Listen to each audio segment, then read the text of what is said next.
probably weren't allowed up and down anyway, so the only matter is that it's the only ventilation to down below. So when you're traveling with 102 other people down below, the only ventilation is that hatchway. Everything else you saw below was closed and sealed to the weather, including the main hatchway where the rain top is. Rain top wouldn't be there. The whole deck was covered with waterproof canvas to make it watertight. So the whip staff is the steering lever. If you were steering the ship, you'd be standing right here like this, and you'd be steering the ship by watching compasses. There are no compasses in there right now. I'm sorry to say, they're being repaired. But there would be a compass that probably looks something like this instead of books. We're making it a bookshelf now, I guess. So this would be a compass rose in here with the compass moving around. So this is a compass pinnacle. And you steer by verbal orders being shouted down through this conning hatch up above. And you might keep track of your travels by the Travis board here, which if I do this, it tells me we've been traveling north for 1/2 hour at a speed of 3 knots. So each hole in the compass rose represents a 1/2 hour of travel time in that direction, 1/2 hour north. So average speed of 3 knots. Did you hear that?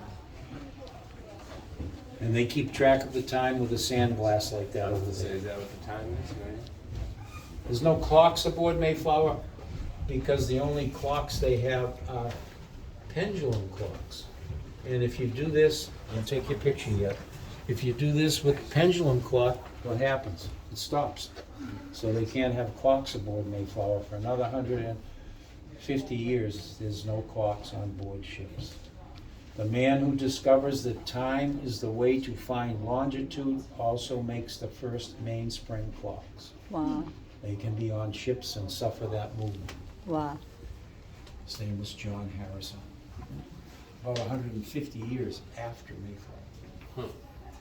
So when they're traveling at this time period, they're only finding their longitude, they're guessing, their latitude, they're guessing their longitude. So when they say, okay, we got a chart here, I think this is where we are. This, guessing the longitude. They were heading for Hudson's River, which is what we call today New York. That was their original destination. The first piece of land after 9 weeks at sea in hurricane season at 2 miles an hour. They sight Cape Cod and write it down the day they see it. Not lost, they knew exactly where they were. They're 180 miles from their original destination. They turn and head there. They encounter dangerous shoals south of Cape Cod and make the decision it's too risky. They come back to Cape Harbor. Tip of Cape Cod is a beautiful harbor out here. We call it Provincetown Harbor today. They called it Cape Harbor. That's their first landing place. If you see the paintings and stuff with people kneeling and kissing the ground, it was there, it wasn't here. They land there first. No colony out there though. They explore and find that it's of no use to them. Great harbor, but the land is useless. Can't find springs and running fresh water. No good. So they find Plymouth 5 weeks later and decide everything they need is here. Plus the native people. On the ship, or do they walk? They find it on the small boat that's beside us called the Shallop. They have that aboard in pieces. They put it back together and they explore in earnest. They decide that one of the mates on board knows of a harbor north of where they are, that's a very deep water harbor. They can stop. So they head in this direction.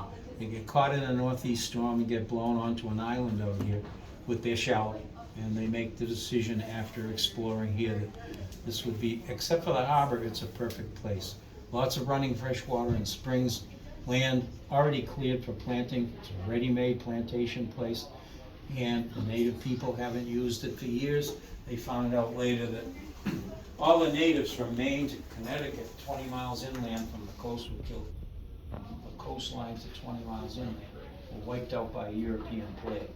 So this place is an empty place. Native people call it Patuxet. And on John Smith's map, 5 years before the Pilgrims come here, this place is actually called Plymouth. They don't change the name because they eventually left from Plymouth. Plymouth was just their harbor of last resort. It was never in their plans. Southampton first, trip fails, Dartmouth second, trip fails, Plymouth third time never fails, they make it. Incredible. Yeah, it really is an incredible story because they don't start their shelters on shore until, they don't come here with the ship till the 60s.